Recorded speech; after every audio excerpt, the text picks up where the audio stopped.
Salut et bienvenue dans la tribu Extraterrien. Si c'est la première fois que tu tombes sur une de nos vidéos, sache que Extraterrien, c'est avant tout un format podcast que tu peux retrouver sur les différentes applications audio comme Spotify, Deezer, Apple Podcast. Je te mets les logos un peu partout, mais sache qu'on est vraiment disponible sur toutes les plateformes audio. Et ça peut te permettre d'écouter tout simplement les épisodes pendant que tu cours, que tu fais ta rando, pendant que tu conduis ta voiture, pendant que tu es dans les transports ou que sais-je, que tu es en train de faire le ménage ou de faire ton jardinage. En tout cas, voilà, c'est vraiment un format pratique, donc n'hésite pas à écouter aussi sur les plateformes de podcast. En revanche, si c'est pas la première fois que tu tombes sur une de nos vidéos, tu peux faire 3 choses. La toute première, c'est tout simplement de t'abonner et de mettre la petite cloche, tu sais où est-ce qu'elle se trouve là en dessous. La deuxième chose que tu peux faire, c'est aussi en parler autour de toi, parce que tu sais très bien que le sport, c'est toujours plus sympa quand c'est partagé. Et enfin, la troisième chose que tu peux faire, c'est t'abonner sur notre compte Instagram, extraterrien.podcast. On y partage un peu les coulisses, les photos avec les invités. Bref, des petites exclus aussi qui sont sympas, des petits cadeaux. Tu y trouveras plein de choses sympas et on y donne aussi des conseils pour que toi aussi, tu deviennes un extraterrien ou une extraterrienne. Bon, en tout cas, je t'embête pas plus et je te laisse avec l'invité du jour. Ciao!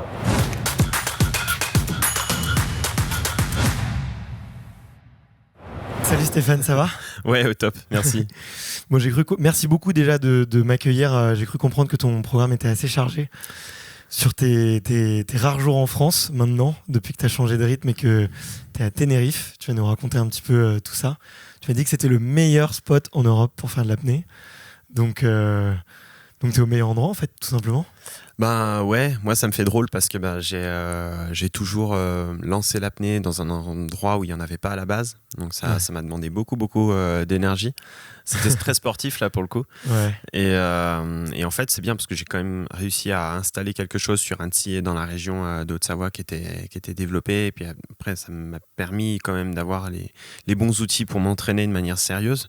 Ouais. Mais il manquait encore la nouvelle étape pour aller plus loin. Donc j'ai réussi, on va dire, avec les voyages à l'étranger, en m'entraînant principalement sur Annecy, à descendre jusqu'à 110 mètres en profondeur, ce qui était déjà vraiment bien, je pense, avec ces conditions. Et là, depuis 2-3 ans, ça commence à stagner et je sens qu'il fallait franchir une nouvelle étape. Et après le Covid, je pense qu'il y a une vraie prise de conscience sur le fait que j'avais besoin de peut-être d'autres choses. Et donc je suis allé vers Tenerife parce qu'en fait j'avais un pote déjà qui était là-bas qui gère la structure et les conditions d'entraînement sont folles. Même si l'eau est un peu plus fraîche, au final la température est constante. Pas de courant, la piscine et les infrastructures sportives sont très accessibles. Et en plus il y a le TID pour faire du vélo à plus de 2000 mètres d'altitude, donc c'est juste le spot parfait, quoi. Mais j'ai l'impression que pour presque tous les sports c'est un spot parfait. T'as très peu d'hiver.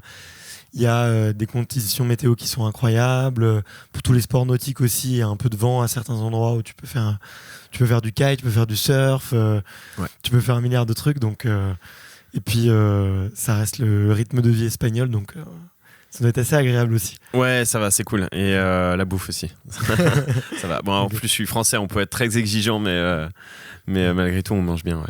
Bon, écoute, trop cool. J'ai hâte que tu me racontes tout ça. En plus, aujourd'hui, il y a un petit peu une Madeleine de Proust avec le podcast Extraterrien, parce que mon tout premier invité, c'était Arthur Guérin, Boéry, que je crois que tu connais bien. Ouais, on se connaît bien. Je crois que vous avez fait des bêtises ensemble dans la Seine aussi, une fois, ou dans le canal. Là, on s'est balancé dans une eau à 4 degrés. Pour s'entraîner avec lui, c'est ça? Ouais, j'ai fait une session avec lui, sauf que moi, j'avais moins d'entraînement que lui. Donc j'ai dû hyperventiler beaucoup plus avant de me balancer dans l'eau. Mais c'était bien cool. Donc, j'avais passé un super bon moment avec Arthur, que je lui enverrai un petit message pour le recontacter en tout cas, et j'avais passé un super bonne interview. Je sais que l'interview avait cartonné, donc j'espère qu'on fera aussi bien. J'aime bien commencer par l'enfance, et avant de rentrer un peu sur des questions un peu techniques, j'aimerais bien effectivement de comprendre en quoi travailler l'apnée ça peut aussi aider un sportif à travailler son endurance, sa VMA, et comme quoi il y a beaucoup d'effets collatéraux, j'aime bien collatéraux plutôt, sur la pratique de la performance de manière générale. Et puis toi, tu travailles avec beaucoup d'athlètes de haut niveau, justement pour leur parler de ça, comprendre un peu ce que c'est que l'hypoxie, comprendre un peu aussi ce que tu vis un peu en bas, quelle température il fait, est-ce qu'il fait tout noir, comment tu te sens. J'aime bien savoir un petit peu comment est-ce que tu es tombé dans le sport et poser la question, quel est ton premier souvenir de sport ? Écoute, mon premier souvenir de l'apnée, c'est vraiment le plus gros que j'ai, c'est mes premières immersions Palmas Tubar en Corse avec mes parents, avec mon père qui m'amenait avec un tout petit fusil de chasse sous-marine que j'arrivais même pas à charger. Ok, c'est hyper dur à charger, je crois. Ouais, au début, quand t'es gamin, t'y arrives pas, quoi. Et donc du coup, finalement, je faisais principalement du snorkeling et j'ai commencé à descendre et à aller voir un peu plus bas. Et en fait, je voyais, en plus, c'était dingue parce que la visibilité était folle. On voyait à plus de 20 mètres. Et je voyais ce nouvel univers se dessiner en dessous de mes pieds et j'avais qu'une envie, c'était d'aller découvrir ce qu'il y avait en dessous. Et les sensations que j'avais, j'étais juste folle. Cette sensation d'apesanteur, de libération pour moi, parce que j'avais beaucoup d'inconfiance en moi, de peur à l'école et la pression sociale j'ai toujours eu beaucoup de mal avec dans l'environnement scolaire et quand je me retrouvais en vacances dans l'eau, en immersion, confronté à moi-même, c'était une vraie libération. Ouais. Ok. Et il s'est passé quoi à l'école pour que t'aimes pas ça ? Tout simplement, j'étais un grand rêveur. Donc je passais 95% de mon temps à être dans mes pensées, plus qu'à être présent en cours. Donc j'avais beaucoup de difficultés à enregistrer ce qui se passait. Il a fallu que je travaille chez moi et donc c'était toujours un stress constant. Et je pense que j'ai vraiment cette sensation de pas être à ma place ou de pas avoir les compétences ou d'être peut-être pas assez intelligent ou voilà. Okay. Donc, et puis après c'est alimenté aussi avec le système scolaire parce qu'on a tous eu ce genre d'expérience aussi. Je sais quand je suis sorti du collège par exemple, je voulais m'orienter vers des études sportives, scientifiques ou enfin plutôt sportives ou STAPS ou études de sport. Ouais. On m'a dit que j'étais pas assez j'avais pas assez des bonnes notes pour pouvoir y aller. Donc, du coup, j'ai pris une orientation qui n'était pas du tout la mienne. Ouais. T'es tombé dans quoi ? Qui était quoi du coup ? Un BEP en production en usinage mécanique. L'horreur. Enfin, pour moi, c'était l'horreur et c'était pas du tout mon truc. J'ai fait 2 ans ou 3 ans et après j'ai vécu une envie, c'était de rapidement partir. Je me suis tâté pour la gendarmerie parce que là, on pouvait toucher du sport indirectement. Et après, la plongée est arrivée après. Et elle est revenue en fait. Il y a un moment donné où elle a disparu, après elle est revenue parce que je sentais que c'était vraiment ma voie et il n'y a pas de hasard si je l'avais plus jeune. Et après j'ai commencé, enfin même avant je pratiquais déjà un peu en lac pour aller découvrir ce qu'il y avait sous le lac, mais même si ça me faisait un peu peur, j'invitais des potes, je commençais à y aller et en fait l'engouement s'est nourri au fil des années. Donc il n'y avait pas de structure, évidemment il n'y avait rien, donc tout ce qu'il ne fallait pas faire dans l'apnée je l'ai fait. Voilà. Donc y aller tout seul, descendre en bas sans prévenir personne. Exactement. Se blesser tout seul. Voilà. Okay. Donc, en plus, ça peut être, il peut y avoir des très grosses conséquences. On en parlera. J'ai vu qu'il y avait eu très très peu d'accidents ces 20 dernières années, parce que ça commence à être vachement encadré maintenant. Mais du coup, toi, t'y allais tout seul comme ça, sans être coaché, sans être accompagné, sans être formé, juste par plaisir, quoi. Au début, ouais. Après, j'étais... il y a toujours les bouquins, il y a toujours les copains ou les relations qu'on va faire autour de l'apnée qui vont nous dire il faut faire ça, il faut pas faire ça. Après, j'avais pas assez d'expérience pour pouvoir et d'autonomie financière pour pouvoir bouger, faire des stages ou me former. Et c'est venu après quand on m'a sollicité pour lancer la section apnée à Thonon. Au sein d'un club de plongée qui était le club subaquatique du Léman et à ce moment-là je me suis dit c'est l'occasion de développer l'apnée et puis quand j'étais sur Nice on m'a dit à un moment donné si t'as rien chez toi il va falloir peut-être que ce soit toi qui lance le truc quoi. Donc j'avais pas forcément la motive mais il fallait le faire et je suis content parce que j'ai pu en fait la pédagogie et l'enseignement m'a permis de me recentrer et de comprendre aussi de prendre confiance en moi. Ouais. Donc au-delà de ça, la pédagogie et l'enseignement. Et en plus, je me retrouvais, moi, à l'âge de 19 ans, à coacher des gens qui en avaient 50, qui débutaient l'apnée, alors que j'avais très peu de formation. Et c'est venu comme ça. J'ai passé mes diplômes. Je suis descendu à Monaco avec Pierre Frolat pour passer les certificats, pour pouvoir après développer l'activité aussi sur Annecy, en leur disant il faut faire un club d'apnée, pas une section, mais faites un vrai club d'apnée pour qu'il y ait une vraie communauté qui se crée autour de l'apnée du lac. Parce que c'était un endroit qui était magique, qui demandait qu'à être développé, surtout au niveau sportif. Bien sûr. Ouais. Et ils l'ont fait. Ils ont créé un club donc, en 2010 et en 2011, je me suis installé sur Annecy pour pouvoir m'entraîner avec eux. Génial, très belle histoire. Ça me rappelle, tu vois, quand tu abordes le fait que tu étais un rêveur et qu'en classe, tu n'étais pas forcément à l'aise. Ça me rappelle une interview que j'avais faite avec Nathan Paulin. Je sais pas si tu vois qui c'est. C'est un garçon qui fait de la highline. Ouais, donc en fait, il parler. s'amuse je crois qu'il a des records du monde, de traverser sur un câble en marchant, tu vois, sur des distances incroyables. Je crois qu'il est monté jusqu'à 2,5 km. Enfin, c'est complètement fou. Et ce qui est marrant, c'est que a posteriori, ce sont des sports, que ce soit l'apnée ou la highline, je trouve, où il y a besoin d'un niveau de concentration qui est hyper intense, tu vois. Alors je sais pas si on peut comparer entre les sports et tout, parce que franchement tu peux, parce que j'ai fait de la slack et c'est un truc de fou, parce que j'ai conscience de ma conscience, de l'activité mentale, et pour en avoir fait, c'est un truc de ouf, parce que t'es obligé d'être présent en fait. Et je pense autant que dans l'apnée tu peux pas avoir un dixième de seconde, tu peux pas t'écarter, quoi. Clairement il n'y a pas de hasard. Il n'y a pas de hasard si on est là. Ce sont des sports qui nous permettaient en fait de retrouver un équilibre.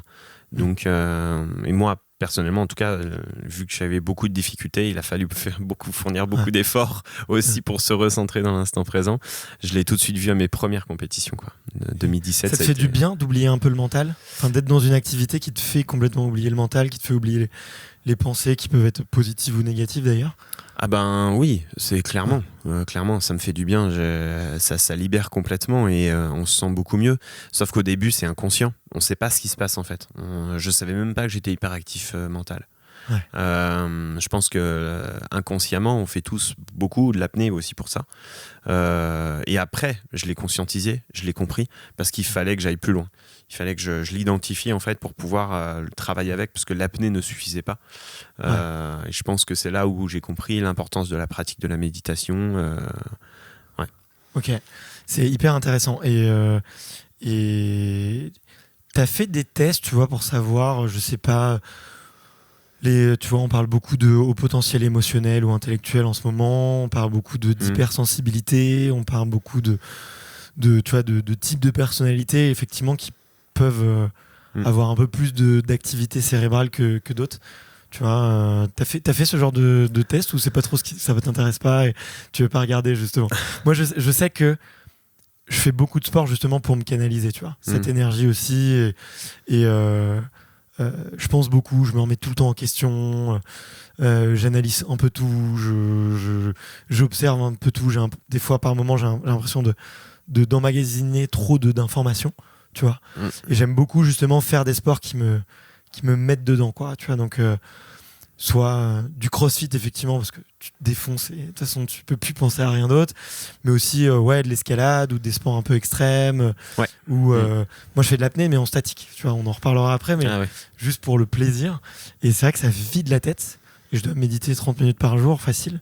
Du coup, ma question c'est un peu, est-ce que tu t'es intéressé à ton type de personnalité? Bah oui, tout à fait. Après, mes parents m'avaient fait faire le test pour aller voir des psychiatres qui étaient spécialistes dans ce domaine-là. Et du coup, j'étais parti de l'école une journée ou deux en CM2, je crois, si je me souviens bien, pour faire ces tests, ou en CM1, je sais plus. Enfin, c'était au primaire. Et ils avaient diagnostiqué en fait des choses. Quand en gros ils m'ont dit que je crois qu'il y avait, j'avais un niveau de quatrième. J'étais en CM1 sur l'aspect mécanique ou technique ou vitesse ou mentalisation, je sais pas comment on appelle ça. Et c'est tout. Je suis sorti de là, il n'y avait rien eu, il s'est rien passé, j'ai juste eu l'information, donc ça m'a pas vraiment servi. J'ai pas vraiment appris grand chose. Donc voilà. tout ce que ça m'a appris, c'est qu'au final, il fallait juste être dans le présent. Et ça, je l'ai appris bien plus tard. Bien plus tard. Ouais. Et encore plus tard, c'est-à-dire il y a peu de temps, j'ai compris qu'au final c'était beaucoup plus simple que ce que j'imaginais encore. Et plus ça avance, et j'ai l'impression, et plus c'est simple l'action qu'il y a à mettre en place derrière. Je pense que le système éducatif, il est pas là pour nous en faire prendre conscience, malheureusement. Ouais. Il est plutôt là pour nous amener au travail sur ce que l'État a besoin, plus que sur les besoins individuels d'éveil de conscience ou tout simplement juste de la méditation et d'être présent, quoi, d'être en pleine conscience. Et quand j'ai compris ça, en fait, ça m'a libéré. Ça a été une vraie libération, en tout cas, parce que je savais ce qui pouvait me faire évoluer. Je l'ai mis en place, je l'ai testé à des moments et j'ai pu voir vraiment une progression de folie, quoi. Ok. Et du coup, sur l'apnée, c'est autant des techniques, on va dire, très physiques, enfin très physiques, en tout cas très relatives, très basées sur le corps, on va dire. Scientifique, chimique, c'est très très technique. Ouais. Il y a très très technique, et en même temps, tu as une partie très très spirituelle où tu dois complètement relâcher et être vraiment dans l'instant présent, quoi. Ouais. Et c'est quoi quelle part t'imaginerais entre les deux sur la performance? Je dirais que les deux sont extrêmement importants, surtout quand on est dans un sport où on évolue plus ou moins seul ou faiblement accompagné. On n'a pas un entraîneur qui rarement, surtout au début quand j'ai commencé ma carrière, qui me disait il faut faire ça pour progresser et être au top. Du coup j'ai dû l'expérimenter, on échangeait, on était un peu dans le flou en fait. Encore à 10 ans on était encore dans le flou sur l'entraînement, même Guillaume Néry se posait plein de questions encore alors qu'il était au meilleur niveau mondial. Donc c'était vraiment une énorme nébuleuse. Et je pense qu'il a fallu expérimenter, ça voulait dire aussi conscientiser. Et moi qui ai une hyperactivité mentale, c'est compliqué parce que une fois qu'on a la connaissance, on dit souvent il ne faut pas que des fois l'athlète il ait trop de connaissances parce que ça le détache un peu de juste son action pratique. Mais en fait dans l'apnée on est obligé à mon sens d'être un peu dans les deux.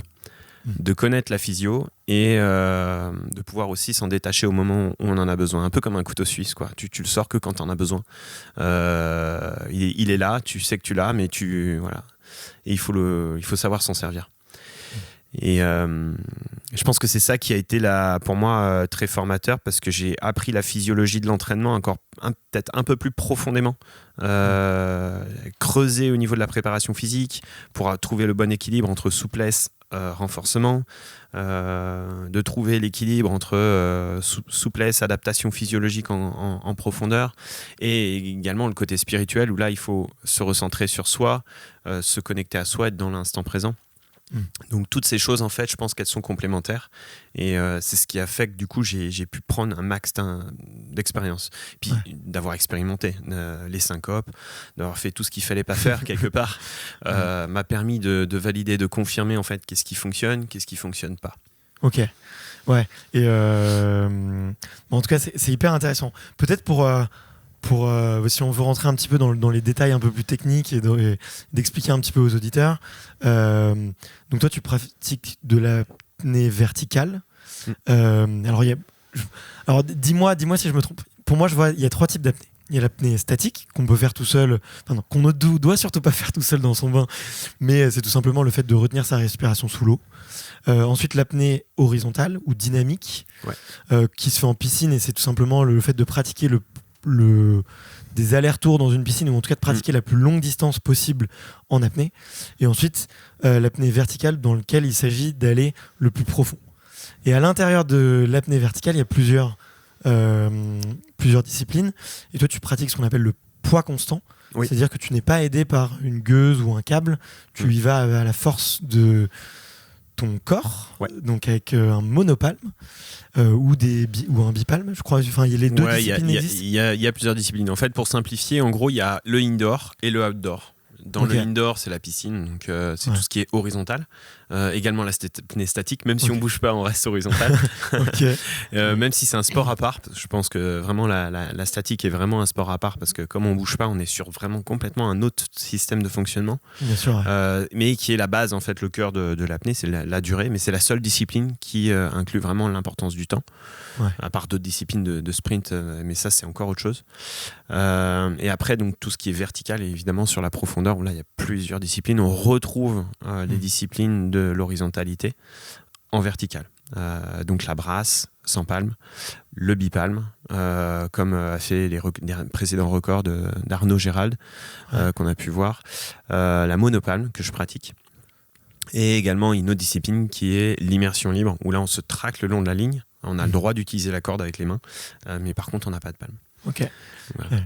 Super, merci d'avoir recentré, d'avoir bien expliqué. Tu vois, une personne qui est amatrice, elle ne se doute pas forcément de à quel point c'est exigeant physiquement et spirituellement, comme on vient de le dire.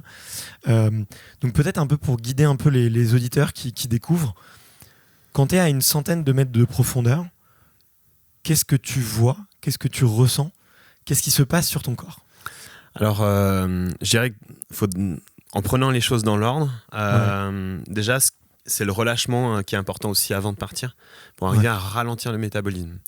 Donc il faut vraiment être recentré sur soi et se couper un peu des pensées qui nous projettent sur notre performance et plutôt se recentrer sur le souffle, les sensations qu'on a pour atteindre cet état de relâchement physique et musculaire, pour économiser l'oxygène aussi pour la suite. Une fois qu'on est prêt, on prend notre inspiration et on descend. Et après, c'est de gérer, on va dire, l'effort pour être le plus économique possible. Et une phase après où on doit toujours être dans l'extrême relâchement. Et là, c'est beaucoup plus introspectif parce qu'il y a un moment donné où on coule. On se laisse attirer par la profondeur parce que forcément il y a les pressions qui s'exercent sur les poumons, sur la combinaison néoprène. Donc à un moment donné on a une flottabilité neutre. Et dans cette étape-là, là pour le coup, la statique rentre en compte dans notre performance. Où il faut atteindre un état de relâchement sans bouger. Et donc juste se relâcher. C'est à quelle profondeur ça qu'il arrive Ça dépend de notre lestage, ça dépend de chacun. Il y en a qui se sous-lestent, d'autres qui se lestent un peu plus, mais on est entre 20 et 40 mètres. D'accord. Ok, donc quand tu vas descendre à 100 mètres, tu vas palmer, on va dire, entre 20 et 40 mètres. Et ensuite, tu vas pouvoir beaucoup moins palmer. C'est parce ça. que tout simplement, avec un coup, un geste de palme, tu vas pouvoir aller beaucoup plus profond. En fait. Exactement. Okay. Et après, il y a un phénomène de narcose qui vient s'installer en plus grande profondeur. Alors, ça peut faire un peu peur. Qu'est-ce que c'est que la narcose? C'est un énorme shoot. Donc c'est le côté, peut-être un des côtés addictifs aussi de l'apnée, même s'il y en a qui le vivent moins bien. En fait, c'est l'azote en pression partielle qui a un effet narcoleptique. Donc c'est tout simplement le protoxyde d'azote qu'on peut retrouver, sauf que là il est naturel, il est fait par la pression de la mer. Donc le protoxyde d'azote, c'est un gaz hilarant. C'est un gaz hilarant, mais en fait, planer en plus. Voilà, mais en fait c'est la même sensation. Enfin, je sais pas si c'est le même gaz ou quoi, mais en tout cas c'est l'azote sous pression partielle qui influe au niveau du cerveau. Okay. Et donc il a un T'as effet... jamais essayé pour voir si c'était la même chose? C'est à peu près la même chose. C'est à peu près la même chose. Okay. Mais voilà. Après, je dirais que la pression qui s'exerce à ce moment-là et cette sensation de coton, on est un peu comme emballé dans du coton. Okay. Sensation d'engourdissement un petit peu au niveau des lèvres, au niveau des bourdonnements. Certains peuvent ressentir des bourdonnements, des pensées, des images, des flashs pour d'autres. Et en fait, c'est là où il faut arriver à canaliser son relâchement pour être vraiment garder sa concentration pour être efficient, être relâché et remonter dans les bonnes circonstances. Pas que ça augmente le stress, pas que ça augmente les pensées négatives. Donc c'est là où ça se gère. Il faut accepter cette sensation et pas du tout essayer de l'affronter, quoi. Ouais, c'est ça. Après, il y en a qui le ressentent plus ou moins fort. Il y en a qui travaillent dessus. Il y en a qui le ressentent très très peu, d'autres beaucoup plus. Après, on apprend à le gérer. Et donc sur la remontée, forcément, il y a de l'effort, donc ça augmente un peu l'effet dans la remontée. Ok. Et donc toi, un aller-retour, c'est environ 3 minutes, c'est ça, c'est dans les fourchettes que j'avais retenues. C'est ça. Ouais. Donc je suis assez rapide en fait. T'étais un des plus rapides justement pour faire... Encore plus rapide avant, mais là j'ai ralenti et je suis sur 3 minutes, mais sinon avant ça allait très très vite. Ok. Est-ce que le temps que tu vas passer sous l'eau, du coup, influe? Pourquoi est-ce que tu as cherché à accélérer? Enfin, pourquoi tu as cherché à ralentir? Tout simplement parce que j'en avais marre de subir mes plongées. Ok. Parce que j'ai été plus performant en allant vite. Aussi peut-être parce que j'avais une palme rigide et que si j'étais lent, j'avais pas forcément les mêmes techniques ou les mêmes sensations. Et le fait que j'étais moins hypoxique parce que j'avais pas un énorme statique, j'avais pas une grosse apnée. Par contre, physiologiquement, à l'effort, je fonctionnais vraiment à l'économie. C'était plus intéressant pour moi d'aller vite. Je l'avais testé 10 fois, 20 fois en piscine et autres. Et à force de travailler mes apnées, mon temps d'apnée, j'ai réussi à rééquilibrer. Je m'apercevais que si je ralentissais en piscine, par exemple, en dynamique, j'arrivais à faire les mêmes sorties que si j'allais vite. Et là, j'ai dit cool, je vais pouvoir enfin ralentir. Et j'ai commencé à ralentir et à apprécier mes plongées aussi, parce que c'est le but. Mais avant, j'allais vite, il y a tout qui brûle, quoi. Les jambes, ça brûle plus, l'envie de respirer est un peu plus forte aussi, parce que forcément, quand on nage plus, on a plus de CO2. Donc c'est dur, quoi, mentalement. Et je faisais de la perf pour de la perf. Et j'étais plus vraiment dans les sensations et le plaisir. Donc moi, mon objectif était vraiment de ralentir mes apnées aussi pour kiffer mes plongées. Ok. Du coup, si je comprends bien, en fait, quand t'allais plus vite, t'avais la sensation en remontant de manquer plus d'air, entre guillemets. Pas forcément, parce qu'en fait, y a plein de phénomènes physiologiques qui rentrent en jeu. Y a la vasoconstriction périphérique, c'est-à-dire quand on est tout corps qui va dans l'eau, en fait, a une vasoconstriction. Donc tout le volume sanguin des bras, des jambes va vers les organes, le cœur, le cerveau. Et donc, ça permet de nous mettre en économie. Et le CO2 aussi, l'envie de respirer, c'est un phénomène qui rentre en jeu dans la vasoconstriction. Donc si on hyperventile et qu'on repousse le CO2, malheureusement on n'a pas autant d'alerte, on n'a pas autant d'économie et l'hypoxie peut arriver beaucoup plus vite, le manque d'oxygène. Donc c'est des fois l'envie de respirer tôt ne veut rien dire. L'envie de respirer tôt des fois peut être positive sur la durée totale de l'apnée, on va dire. Et ça s'apprend, il faut apprendre à le gérer. Ok. Et quelles sont les autres sensations que tu vas avoir justement quand tu vas être en profondeur ou que tu vas commencer à remonter? Tu as parlé de l'effet de coton, mais est-ce que moi je sais que ça me fait très peur, tu vois, l'apnée en profondeur, notamment pour les oreilles, tu vois. Et je pense être très sensible à la pression ou très sensible des oreilles. Qu'est-ce que tu ressens ou est-ce que justement cet effet de narcose t'empêche aussi un peu de ressentir certaines choses? Est-ce que tu sens ta cage thoracique se compresser, l'eau qui t'appuie un peu sur le visage? Quelles sont les autres sensations que tu pourrais décrire? La pression s'exerçant sur la cage thoracique, elle dépend sur le corps, elle dépend aussi de notre flexibilité du moment. Moi, par exemple, l'année dernière, j'avais fait peu d'assouplissement, mais j'avais fait une grosse préparation physique de fond.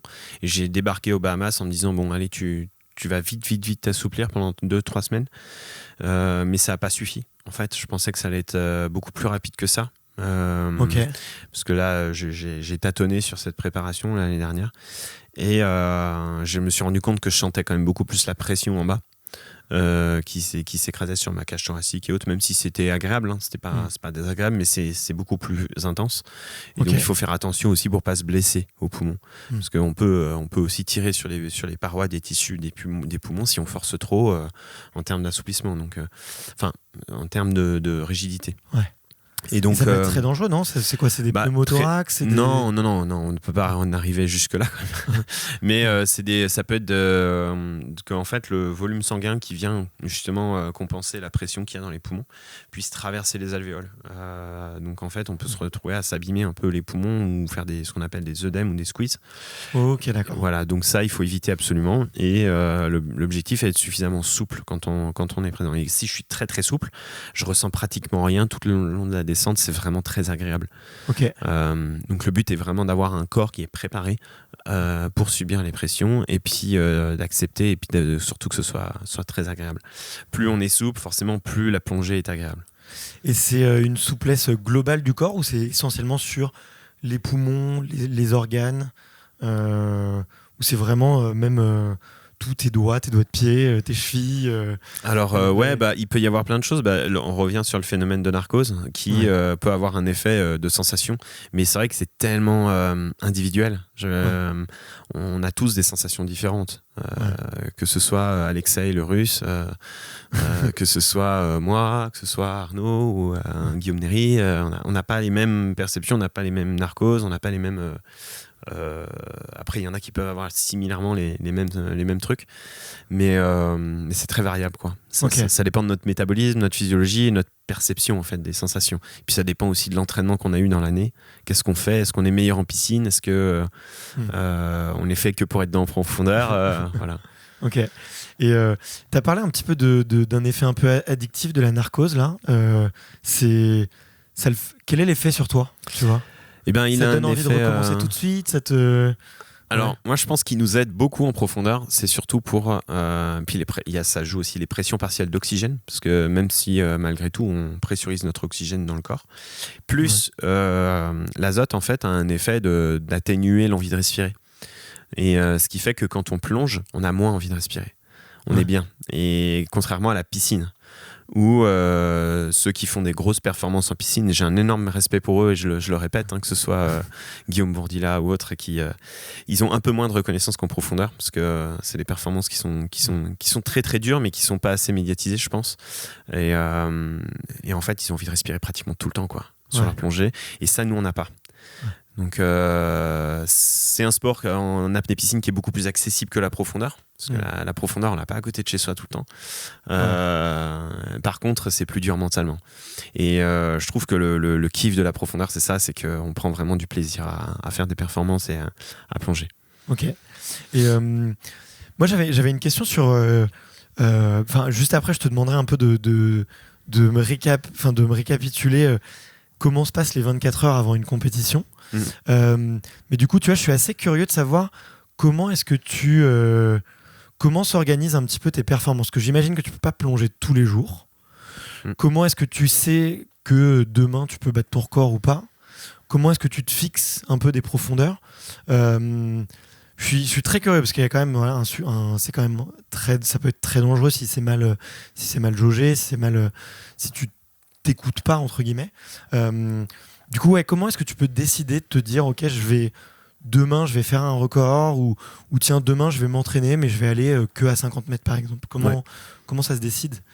Eh ben, tout simplement, il y a ça, on l'apprend au fur et à mesure au niveau des sensations.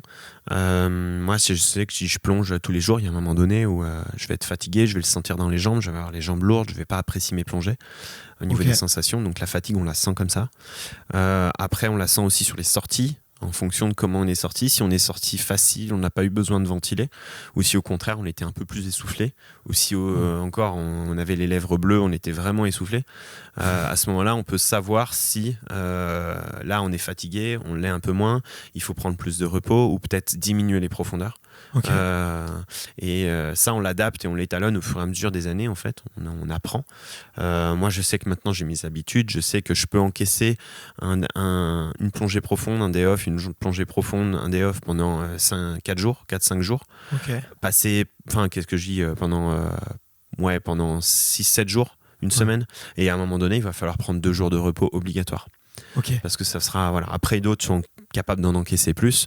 Après il y a ça, chacun a des capacités de récupération plus ou moins différentes. Et après, l'alimentation, la préparation avant une compétition, ça c'est pareil, ça s'apprend au fur et à mesure. Moi je sais que j'ai eu beaucoup de soucis d'hypo, où j'arrivais avant de plonger, d'hypoglycémie, où j'avais manqué de sucre, lié au stress de plonger, et puis j'ai un métabolisme qui brûle beaucoup. À l'inverse d'un Arthur qui lui a un métabolisme, je pense, plutôt lent. Moi j'ai un métabolisme à l'inverse qui est vraiment type feu, quoi. Donc je brûle tout ce qui rentre. Alors je l'ai ralenti un peu avec certains entraînements fonciers et cardio pour arriver justement à canaliser toute cette énergie, mais du coup il fallait que je mange le matin, quelque chose pour arriver à faire la performance. Et si je suis en compétition, je sais que c'est différent, parce que j'ai pu expérimenter que le petit shaker liquide que je me buvais à l'entraînement, avant mes entraînements, n'était pas suffisant pour la compétition, Parce que le stress compétitif dans la matinée et autres me fait griller beaucoup d'énergie, me pompe beaucoup d'énergie. Et donc, du coup, j'ai décidé de faire carrément un vrai repas à 5 heures avant, quoi. Donc, si la plongée est tardive, évidemment. Ok, donc c'est même donc les quelques heures avant ta plongée qui vont déjà, et tout ce stress, toute cette préparation, qui vont être aussi calories, qui vont être aussi consommatrices en calories que la performance en elle-même. Ouais, exactement. Okay. Et j'ai remarqué que si on avait quelque chose dans l'estomac, le corps avait la possibilité d'aller chercher longtemps dans la matinée tout ce qu'il avait besoin, tout ce dont il a besoin. Et ça améliorait complètement la plongée. Il n'y avait plus rien à voir. C'était le jour et la nuit, quoi, sur les sorties. Donc là, j'ai vite compris qu'il fallait que je prenne vite les habitudes. Okay. Mais c'est super intéressant. Après, il y a d'autres points extrêmes où, par exemple, si je pense à Walid Boudiaf, lui, pareil, lui, c'est moi, mais en pire. Je sais que lui, il faut vraiment qu'il mange, même avant, il peut manger juste avant. C'est bon pour lui, quoi. Ok. Donc voilà, après on est tous pareil. Mais du coup, il y en a qui arrivent à descendre l'estomac plein. Alors, et ça pose pas de problème sur la pression. Mais il a un système digestif qui est très rapide. Ouais. Mais voilà, on est pareil, on digère pas de la même manière, quoi. Ok. Donc moi, je sais que je peux être amené à être long à digérer, mais il faut que je choisisse ce que je vais manger, quoi. C'est sûr que je vais pas m'enfiler un énorme plat de pâtes juste avant de plonger, quoi. Ça, c'est pas possible. Ça passera jamais. Ok. Donc voilà. Ce que j'aimerais qu'on fasse, c'est imaginons. C'est quand ta prochaine compète ? Là, la prochaine compète, c'est fin juin à Villefranche-Nice. Ok. Ce qui peut être intéressant, c'est est-ce qu'on pourrait se projeter et se visualiser, tu vois, ensemble, de qu'est-ce que tu dois faire comme grandes étapes pour cette compétition, et après on se fera peut-être un focus sur les 24 heures avant. Je pense qu'il y a plein de choses hyper intéressantes qui se passent, je pense, pas longtemps avant de ta performance. Est-ce que tu sais dès maintenant quelle profondeur tu as envie de faire ? À cette compétition qui est fin juin. Là, c'est loin pour moi. C'est vrai que c'est loin pour moi parce que comme j'ai la spécificité maintenant de pouvoir plonger toute l'année profond, j'ai des adaptations qui sont maintenues et j'arrive sur une finalisation de ma préparation où je vais plonger beaucoup. Donc forcément, tout va s'améliorer là dans ce mois-ci. Donc je pourrais pas dire vraiment précisément à quelle profondeur je serai. Donc plus tu te rapproches d'une compétition, plus tu vas plonger. Exactement. Plus je vais plonger et me rapprocher de mes performances maximales et les dépasser peut-être. Donc c'est en cours. Donc ça, on le verra sur le moment, ouais. Et est-ce que tu es dans les mêmes conditions en compétition qu'à l'entraînement ? Parce que je crois qu'en compétition, tu es obligé, avant de partir, de définir une distance. Ouais, c'est exact. C'est pareil à l'entraînement. Et sauf que l'annonce, on la fait pas la veille, on peut la faire sur le bateau avant de plonger. Par contre, en compétition, on annonce une plongée la veille au soir. Tout le monde annonce à la veille au soir. Parce qu'on sait ce qu'on a fait à l'entraînement, on sait ce qu'on est capable de faire. Par contre, il faut prendre en compte aussi le stress de la compétition. On peut pas se permettre d'aller chercher le max du max le jour J. Sauf s'il y en a qui le font aussi, ça peut être possible. Après, vers 17h, 18h, ils clôt les inscriptions et là, après, ils affichent les départs. Donc c'est un bulletin secret, personne ne sait ce que l'un ou l'autre a annoncé. Et après, on a tous les départs dans l'ordre avec les profondeurs et les top time. On part à telle heure, à la minute précise, et on a 30 secondes pour partir après le top officiel. Donc en gros, chronologiquement, on prend le truc en sens inverse pour savoir quand c'est que j'arrive sur la plage, je vais m'équiper, ou au bateau, voilà, pour arriver près 3, 4, 5 minutes avant avec notre longe, on se clip sur la ligne et on descend. Donc la ligne est réglée à la profondeur que l'on a annoncée, on ne peut pas aller plus bas. C'est une sécurité. C'est vraiment important aussi pour la logistique, les personnes qui nous encadrent. Et à ce moment-là, on part sur notre plongée et on n'a plus qu'à faire le travail, on va dire, en sachant qu'en surface, il y a des systèmes de sécurité. On a aussi des apnistes de sécurité qui viennent nous rejoindre dans les derniers mètres au retour, parce que c'est là où c'est le plus important. Ok.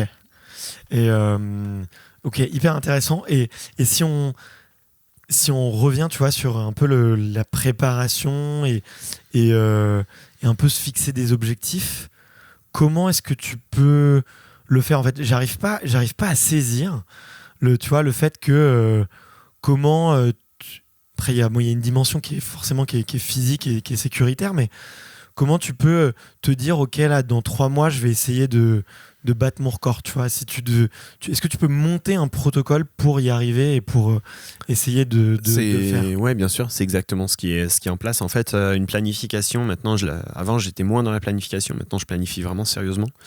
C'est-à-dire que toutes mes semaines, elles sont définies avec pas une routine, mais au moins, voilà, chaque jour est défini avec, là je plonge, là j'ai ma prépa physique, là j'ai ma piscine, j'ai mon truc.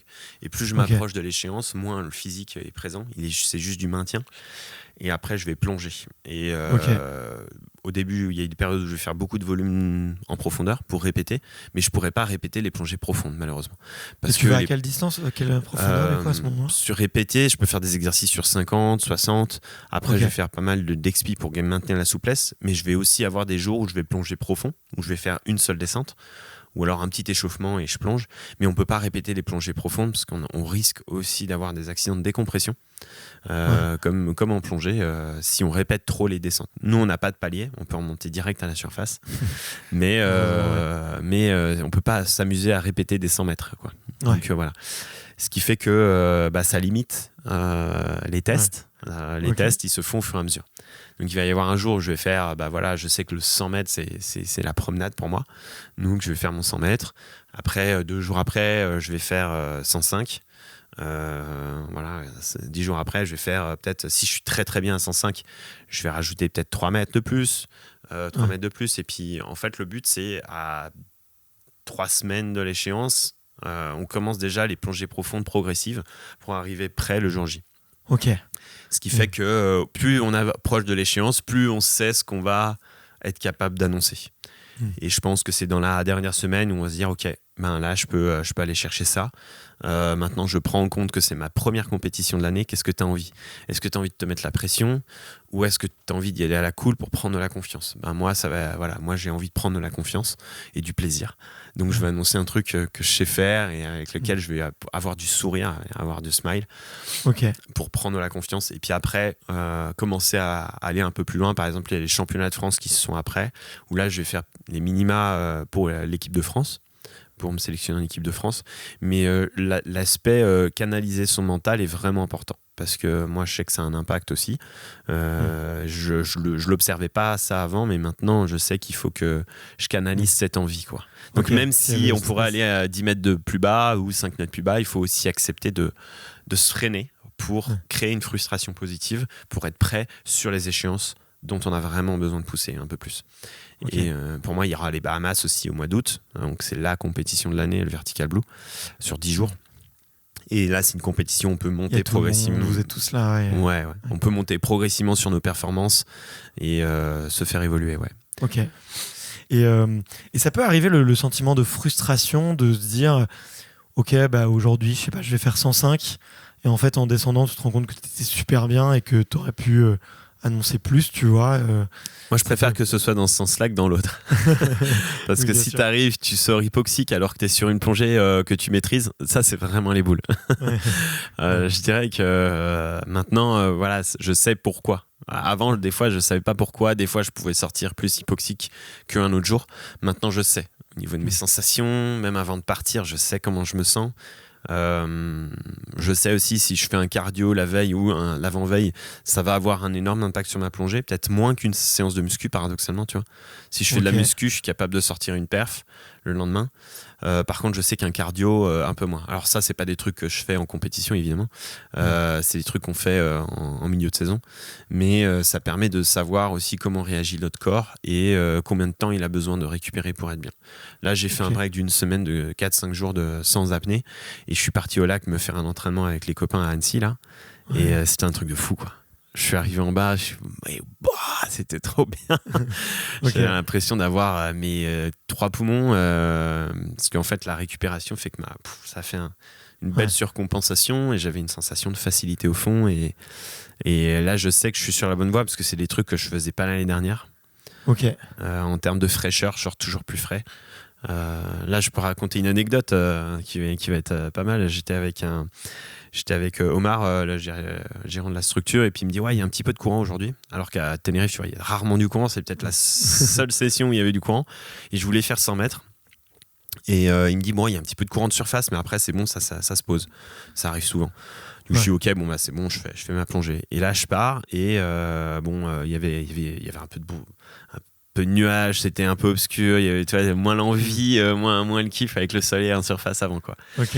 Bref, j'étais peut-être un peu plus frileux et puis bon, je commence à descendre et puis je sens que en fait, je suis pas super droit, c'est-à-dire qu'en fait ça pousse et je suis obligé de récupérer à chaque fois pour revenir vers la ligne. Donc en fait, le courant, il était constant. Okay. Il m'a pas menti marin, mais sur le moment là, le courant était continu jusqu'en bas.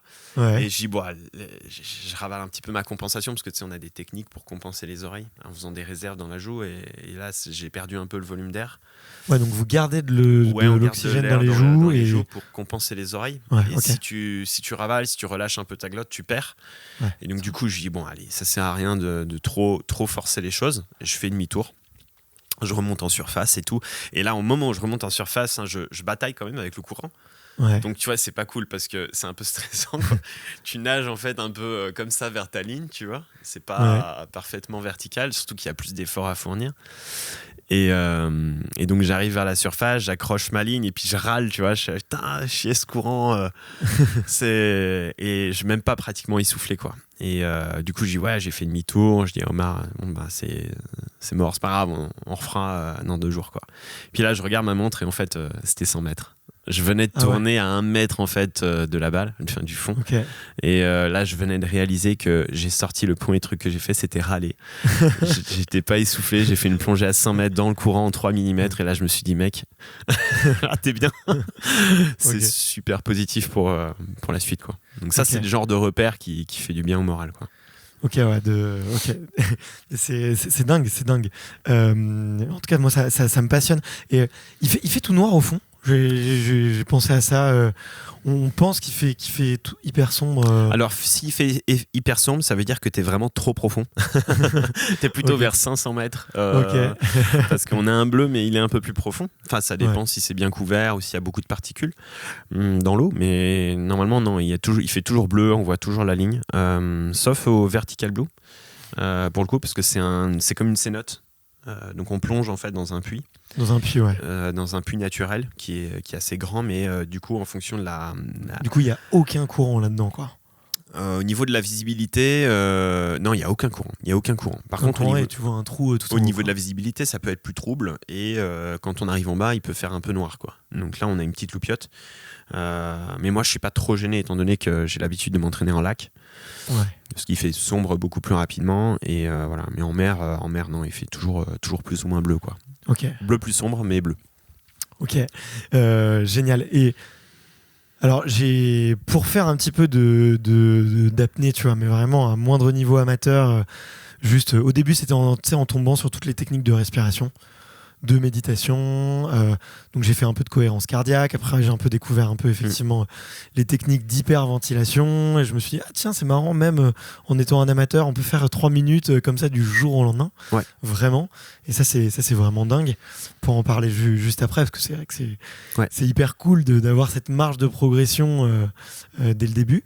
Mais ce que j'ai compris, c'est que c'est vraiment les heures avant qui sont vraiment déterminantes, quoi, ou les minutes avant une tentative d'apnée qui vont être vraiment hyper importantes. Est-ce que, tu vois, par exemple, on peut essayer ensemble de visualiser, de se mettre ensemble? Est-ce que tu peux m'embarquer avec moi aux Bahamas 24 heures avant? Qu'est-ce qui se passe? Quel est le protocole ces 24 heures avant pour que tu sois le mieux possible? Peut-être même la semaine avant, parce que j'imagine que tu dois plonger pour aller faire tes derniers repères. Et c'est peut-être à ce moment-là que tu fais tes records personnels, j'en sais rien. Mais du coup, projette-moi avec toi. Eh ben, je dirais que quelques semaines avant, déjà, il y a une mise en progression. Donc, on va incorporer en fait les automatismes compétitifs du matin, les réflexes du matin, que ce soit sur, comme je te dis, le repas avant plongée. On va commencer à orienter les horaires de plongée. C'est-à-dire qu'au début, on peut se faire plaisir à plonger plus tôt le matin parce qu'on préfère. Et puis après, on se dit bon. Pourquoi tu préfères? Parce que t'es plus frais, t'es moins. Moi, je sais que je suis plus performant le matin. Parce que si tu restes trop longtemps dans la journée, tu consommes de l'énergie. Et donc, t'es peut-être un peu moins performant milieu d'après-midi ou autre. Donc c'est quoi, c'est 3 heures après le réveil, le pic Ouais, voilà, c'est à peu près ça. Et pour moi, mon pic. Et je sais qu'au Vertical Blue, on va plonger entre 11h et midi. Les plus profonds, on plonge entre 11h et midi. Et donc, je sais que là, ça va changer un peu la donne. Donc, il faut que je m'habitue déjà, dès le départ, à plonger sur ces horaires. Tu vas pas essayer de te lever plus tard, par exemple? Là, ouais, c'est plutôt de se lever, on va dire peut-être un peu plus tard s'il faut. Mais après, ça change moins trop le truc. Moi, je pense que ce qui est vraiment important, c'est d'avoir les mêmes automatismes. Ouais. Que ce soit sur l'alimentation, je sais que je vais plonger à 11h, je vais faire mon repas à tel moment. Mettre le corps dans les mêmes habitudes. Même repère, pour toujours pas avoir de surprise en fait, de mauvaises surprises quand je plonge. Donc tu vas faire de l'alimentation, tu vas peut-être faire aussi de l'assouplissement. Voilà, mes méthodes d'assouplissement, mes étirements à une certaine heure ou juste avant de manger si j'ai le temps, ou sinon ce sera après un peu. Assouplissement de la cage thoracique que je vais faire le plus tard possible avant de partir. Avant, j'aime bien faire de la méditation, donc soit au réveil ou alors avant de manger, de faire une demi-heure de méditation. Okay. Pour recentrer l'esprit, canaliser les pensées et incorporer la pleine conscience en fait déjà dans la journée. Okay. D'être le plus présent possible et moins dans ses pensées. Parce que plus on a l'habitude d'être dans le présent et moins dans les pensées, plus quand on arrive en compétition, on est détendu. Et ça, je l'ai vraiment remarqué, l'importance de ça, l'impact que ça avait en compétition. Et donc pour moi, elle est vraiment prédominante. Okay. Et pour pas subir la compétition, mais plutôt la vivre, quoi. Ouais. Et pour ça, il faut être dans le présent et il faut méditer. Parce que c'est l'exercice, à mon sens, qui est le plus exigeant. On peut le faire dans la rue, en marchant, on peut le faire dans n'importe quel moment. Je dis, on peut le faire sous la douche, n'importe qui peut développer sa pleine conscience pour être bien et heureux dans sa vie. Ouais. Et c'est facile. Après, je pense qu'en compétition, il faut passer le stade de la méditation pure, parce que c'est un exercice qui est encore au-dessus. Ouais. On bouge pas, donc forcément l'esprit, lui, il veut partir. C'est canaliser ses pensées. C'est la surconscience presque, parce que tu dois écouter tous les éléments que tu as autour de toi, tu dois énormément écouter ton corps, mais en même temps tu dois pas te laisser emporter par n'importe quelle pensée négative. Tu vois. Ouais. Donc moi j'aime bien appeler ça de la surconscience, c'est-à-dire se surécouter, mais sans se laisser divaguer par la pensée. Et happer, ouais carrément, c'est ça. Et une fois que j'ai fait ça, là il y a les assouplissements. Là je vais étirer la cage thoracique, le diaphragme, prendre mes petits réflexes, pas trop m'étirer parce que je sais que ça fatigue aussi le corps. Donc on étire un peu, mais pas beaucoup, juste pour garder l'énergie de la plongée. Puis après on est parti, on va à la plage, on s'équipe, on se prépare, on se met un peu déjà dans sa bulle. On arrive à la plateforme, on fait nos trucs, et puis quand on est prêt, à un moment donné, on part sur notre plongée. Quand tu dis on est sur la plateforme, on fait nos trucs, c'est quoi vos trucs? Attends, oui, là je précise un petit peu, c'est vrai. On s'équipe. À un moment donné, avant la compétition, on nous prend la saturation pour vérifier que les poumons soient OK. Là, je parle du Vertical Blue, pas parce que pour moi, c'est une échéance importante et donc du coup, je le visualise. On prend notre pouls, on vérifie que tout est OK. On se met déjà dans sa bulle. Généralement, là, je commence déjà à fermer les yeux, visualiser ma plongée, pour orienter vers les points que j'ai besoin de plus travailler, que ce soit sur la compensation des oreilles, voilà. Après, je finis de m'équiper quand on est à 45 minutes du départ. Ensuite, je m'approche de 30 minutes du départ. Ouais, ça dépend. Okay. Après, je m'approche de la plateforme pour faire peut-être une apnée d'échauffe si j'en ai besoin ou pas. Okay. T'as déjà commencé à faire des exercices de ventilation là, à ce moment-là? Ouais, je peux faire de la bonne inspiration, expiration, un peu comme une forme de cohérence cardiaque pour le coup, pour arriver à apaiser le cœur, à se détendre, à être bien. Après, quand j'arrive sur zone, je peux maintenir aussi un petit peu ça et être un peu dans les perceptions, dans le toucher. Ça peut être juste observer, maintenir encore l'état de pleine conscience, comme je peux le faire en méditation, sauf que là de manière active. Voilà, ça peut être discuter avec le coach avec qui je suis ou avec les personnes, c'est cool. Ensuite, d'approcher la zone. La zone de compétition. Donc là, tu sais déjà à quelle heure tu passes. C'est ça. Donc quelle par exemple, tu vas essayer de faire. Okay. Je passe à 10h, on va dire, ou 11h, on va dire, allez, vraiment un horaire véritable, un 11h30. Je sais qu'à 11h, je suis dans l'eau. Je m'approche de la plateforme. Je me détends. Je peux faire encore 2-3 petits étirements du diaphragme. Comment on s'étire le diaphragme? Moi, je rentre le ventre. vide, donc je vide mes poumons. Ouais. Ensuite, je viens remonter le diaphragme dans la cage thoracique. Ok. En poumon vide. Ouais, je vois. Je viens masser le diaphragme. Et tu le masses en plus. Voilà, je masse pour libérer un peu de la place, de façon à ce qu'il puisse remonter facilement. Ensuite, je vais masser ma cage thoracique, même si je l'aurais déjà fait le matin dans mes assouplissements. Je vais masser mon sternum pour vérifier, pour maintenir un peu la flexibilité, parce que ça aide dans mes plongées. Ensuite, je vais on va dire qu'à moins 15 minutes, je suis dans l'eau. Je me remets à l'eau, me remets à l'eau dans la plateforme avec ma palme, mes trucs. Je vérifie que mon pince-nez il est bien positionné, ma longe elle est fixée, mon ordinateur d'apnée il est bien sous ma cagoule pour les alarmes, pour bien me prévenir que tout est ok, parce qu'on a des alarmes, on programme des alarmes en profondeur. Il y a des capteurs Non, en fait il y a le profondimètre, on peut le paramétrer. C'est-à-dire qu'il peut lancer une petite alarme à 25 mètres. Moi j'en mets une à 25 mètres par exemple, pour préparer ma compensation. Faire une réserve d'air dans les joues pour mes oreilles. Après, j'en ai une deuxième, une dernière, à 10 mètres de l'arrivée. C'est juste pour préparer mon virage, pour pas me faire catapulter au fond. Parce que je sais que si je mets pas d'alarme, des fois, je peux être surpris par la balle et me faire secouer. Ce que tu appelles la balle, c'est effectivement c'est la butée qui nous empêche d'aller plus bas. Voilà. Ouais. Et donc ça fait mal, ouais, on évite à ces profondeurs-là et il faut plutôt être détendu plutôt que se faire arracher le bras. Parce qu'on coule vite quand même en bas, on coule vite. On se rend pas compte, Ouais, donc voilà, et comme ça prépare le virage, je mets ma main sur la ligne et voilà. Mais en tout cas, voilà. Il y a cette préparation-là. Après, on entend un petit peu l'athlète faire sa plongée. Mais on essaye de ne pas trop se focaliser sur ce qu'il fait ou sur ce qui se passe. J'essaye de fermer les yeux ou pas regarder. Parce que des fois, ça peut arriver qu'il y ait une syncope. Si l'athlète avant nous, il a fait une syncope, d'arriver à être capable de s'en détacher. Juste sur l'instant présent. Donc ça aussi, c'est encore un autre paramètre à prendre en compte. Et juste concrètement, une syncope, on en a parlé plusieurs fois, mais pour les gens qui ne connaissent pas du tout, en gros, c'est au moment où toi, tu vas terminer ta plongée, ou un nageur, en tout cas, un apnéiste termine sa plongée. En haut, en fait, vous devez, pour valider un temps, vous devez dire une phrase, il me semble. Voilà, on doit souffler déjà, récupérer quand même. Ensuite, on fait le signe et on dira OK. Ou suivant les protocoles, parce qu'il y a 2 protocoles différents, AIDA et CMAS, on enlève les pince-nez, on fait le signe, on dit I'm OK. Ou alors, on arrive en surface, on fait juste le signe devant les juges et c'est bon. Donc, c'est 2 protocoles différents. Et du coup, la syncope, tu remontes et tu n'arrives pas à faire tout ça. C'est-à-dire que tu arrives, soit tu batailles à ventiler pour te reprendre. Il y en a qui peuvent trembler un tout petit peu parce que c'est les prémices de la syncope. Il y en a qui arrivent à valider en dernière seconde. D'autres, ils n'arrivent pas à valider. Donc voilà, et des fois, il peut y avoir une syncope, une perte de connaissance momentanée.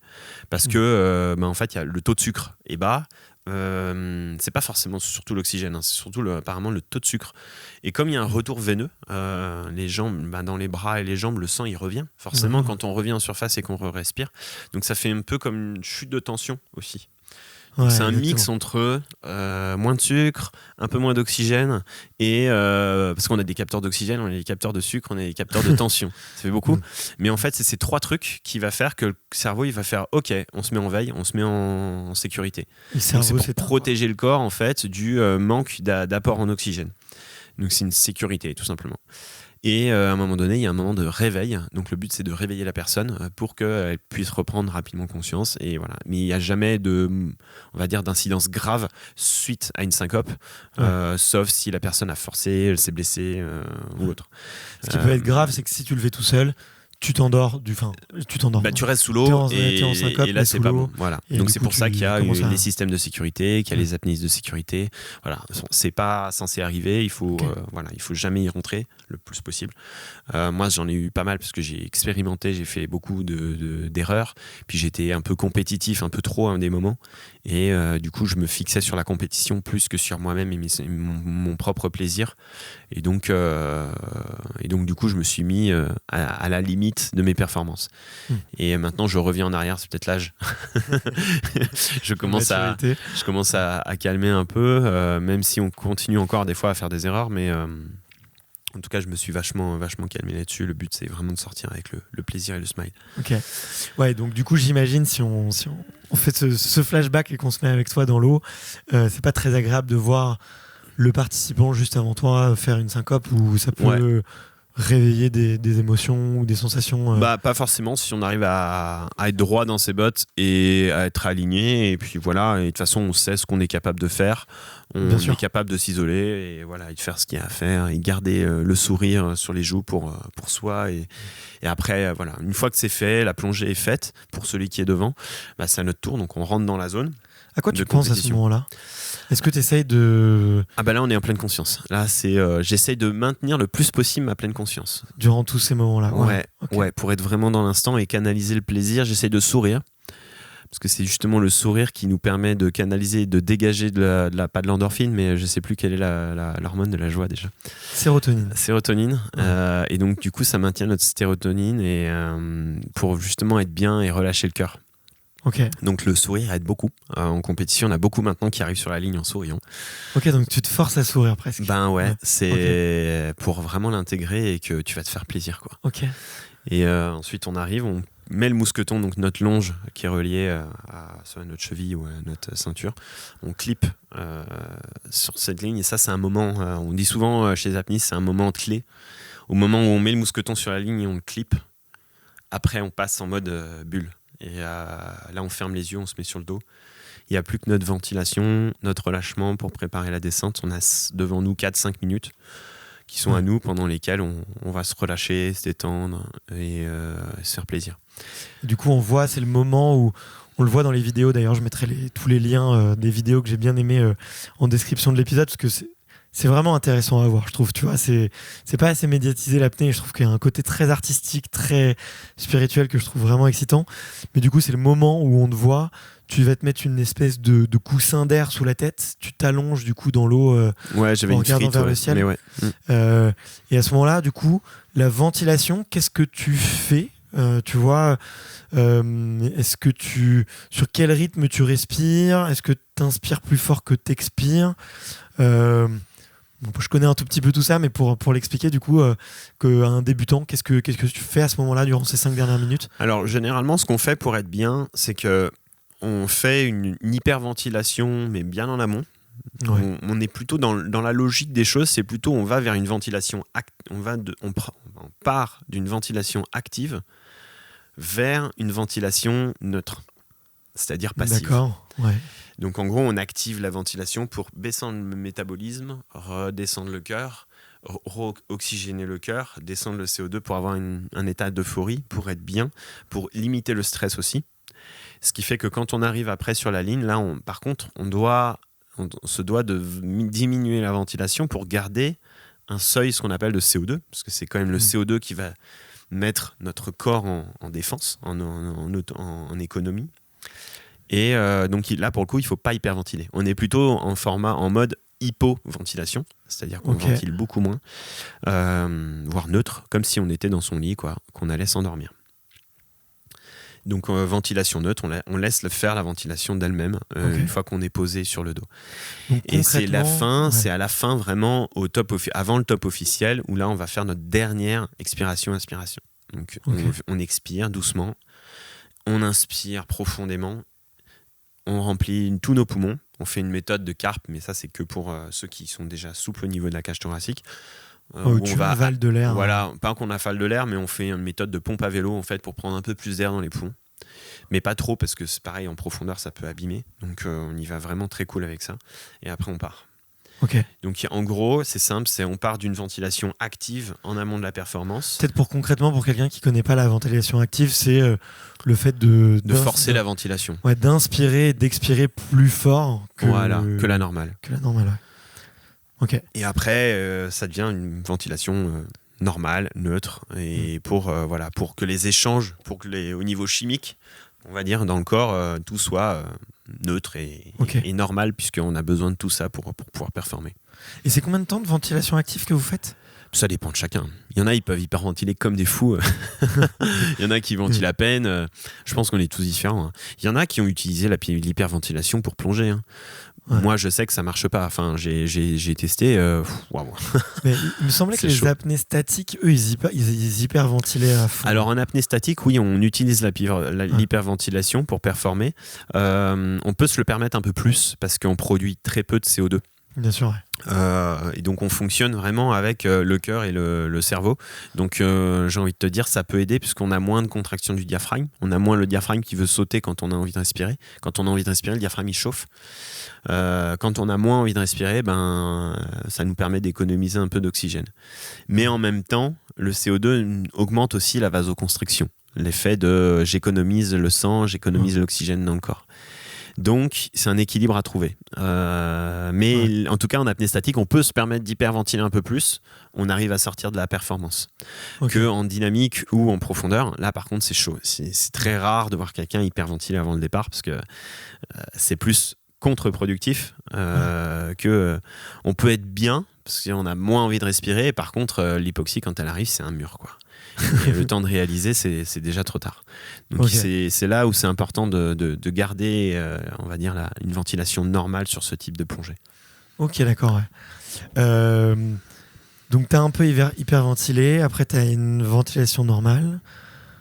On t'annonce que c'est dans 1 minute, 2 minutes, tu fais un peu de carpe, donc on peut le voir. Enfin, tu vides, t'inspires et puis tu pars. Mais oui, tu peux faire des carpes pour te relâcher, tu vas dire, pour te détendre. Ouais, ça peut. Tu vides complètement ?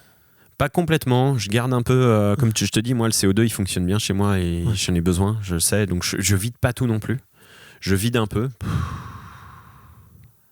Et après, j'inspire. Mais je force pas l'expiration à fond.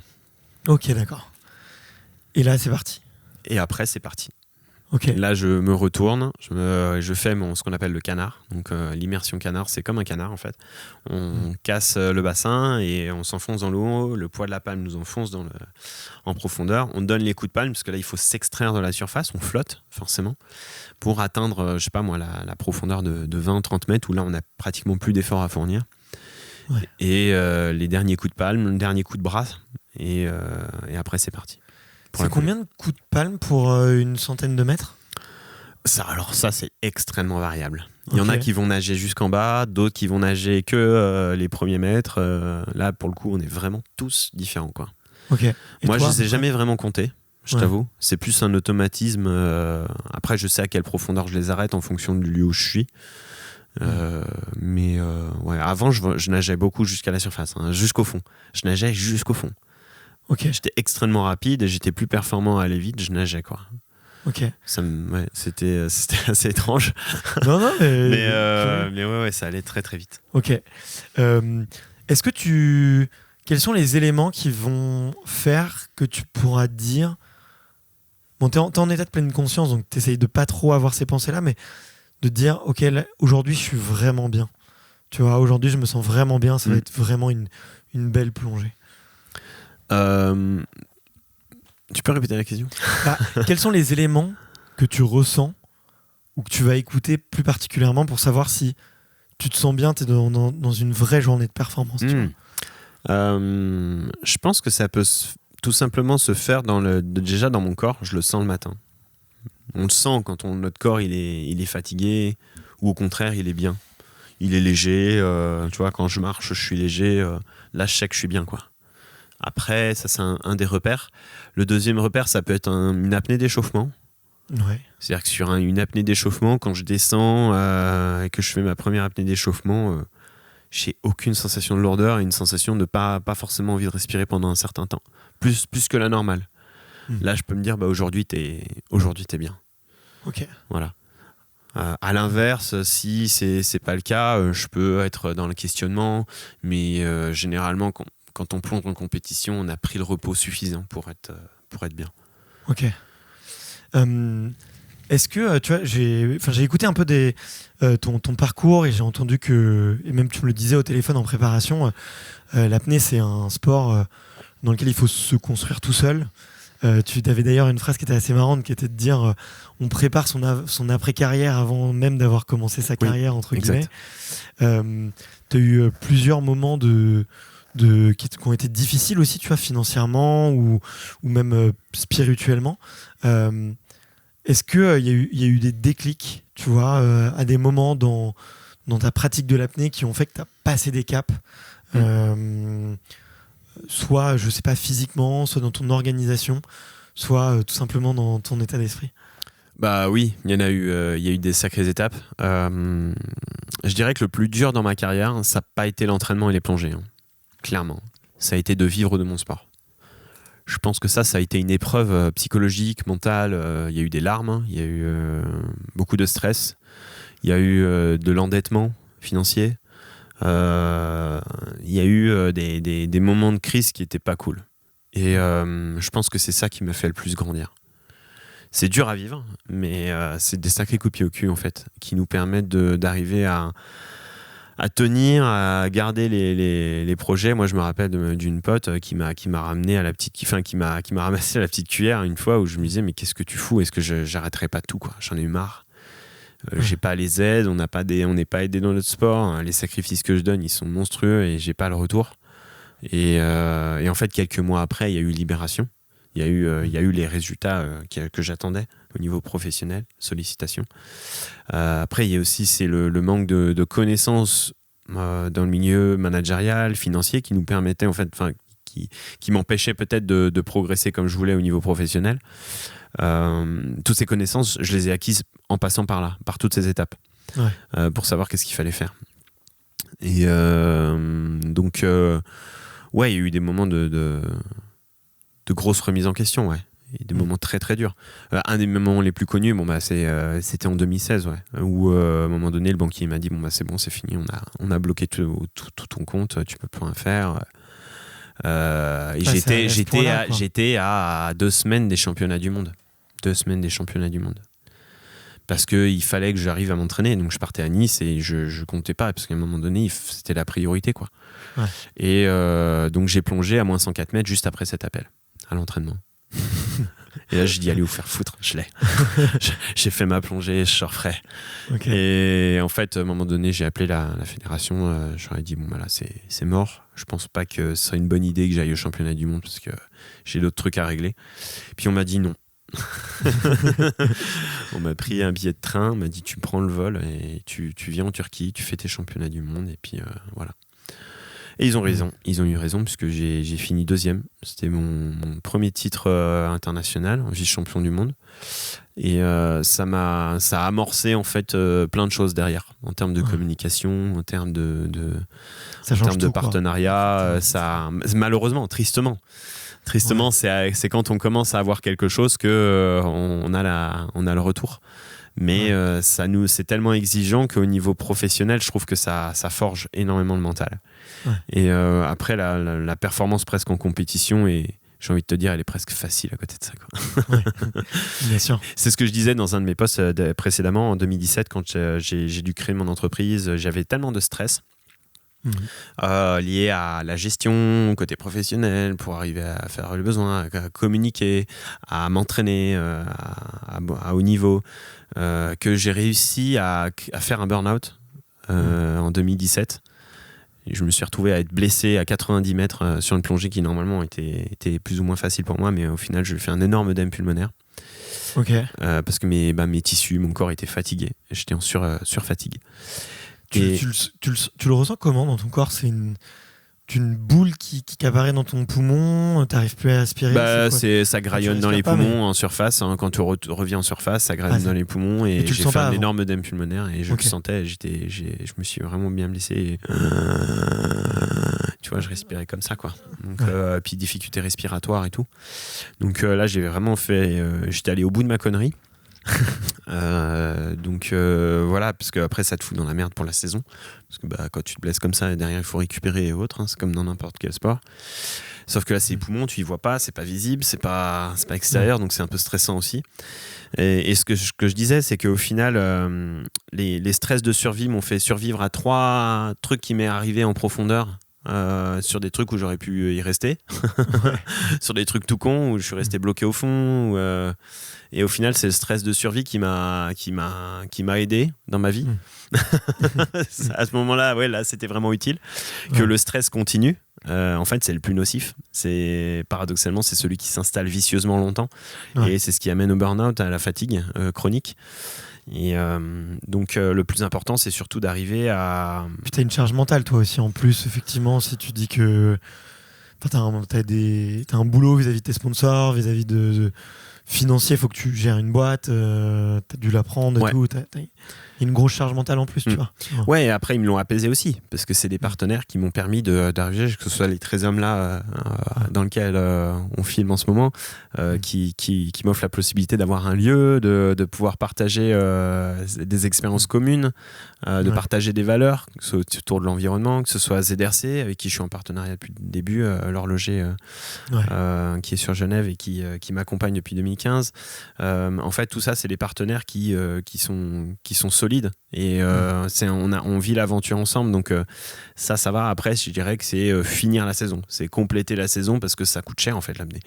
Il y a les déplacements internationaux, il y a le matériel, l'équipement, il y a... Je me rends pas compte à quel point Ouais, t'as cité tout à l'heure, il y a pas mal de petits équipements et de petits capteurs, de petits trucs que tu vois pas, quoi. Tu pourrais dire juste c'est ton slip et tes lunettes, mais en fait, y a ton palme, ta combi, voilà, t'achètes tout au top niveau, quoi. Ouais. Donc c'est des budgets qui peuvent être entre 50 et 80 000 euros quand on vit en France, si on veut avoir ne serait-ce qu'une petite protection sociale. Donc parce que ça inclut, quand je dis ça, j'inclus tout. J'inclus toutes les dépenses, que ce soit accès sportif, dans la salle d'entraînement, les entraînements en mer, parce que forcément c'est beaucoup plus coûteux qu'un entraînement piscine. Donc tout ça, c'est à prendre en compte. C'est pas simple. Mais en tout cas, de cette expérience-là, je suis devenu vraiment auto-entrepreneur. Arriver à gérer ma boîte, gérer la communication, gérer mon entraînement, être mon propre entraîneur, être à la fois mon propre coach mental, parce que même si j'avais un coach mental qui m'accompagnait depuis 2011, à un moment donné, après, c'est à nous de faire les actions et de mettre en place le travail. Et donc, toutes ces choses m'ont formé au milieu du sport indirectement, avec beaucoup, beaucoup de choses. Ouais. Et tu penses pas que c'est ça finalement, c'est cette histoire qui est le plus beau, tu vois, le fait que t'es pas lâché, que t'étais au bord j'allais dire du gouffre, mais en tout cas de l'endettement financier, interdit bancaire, et 2 semaines après tu obtiens ton titre, tu vois, c'est pas finalement cette résilience là que t'as envie qui fait ton principal point fort, tu vois? Je pense, oui. Je pense. Ça, en tout cas, mentalement, ça m'a forgé.